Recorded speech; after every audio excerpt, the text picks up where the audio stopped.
শোনো শোনো শোনো কানিস ফাতেমার কথা। আপু, আপনি এত তাড়াতাড়ি ইফতারি তৈরি করছেন? রাইকা, আজ আমাদের বাসায় মেহমান আসছেন, আমাদেরকে সব কাজ তাড়াতাড়ি করতে হবে। আচ্ছা আপু, আরিবাও কি আসছে? জি জি, কেন নয়। ও ওয়াও, তার মানে তো আজ খুব মজা হবে।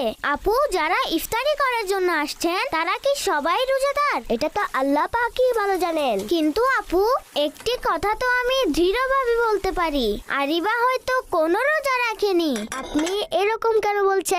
সে তো একেবারেই দুর্বল। রোজা রেখে আল্লাহ না করুক যদি কিছু হয়ে যায় তো?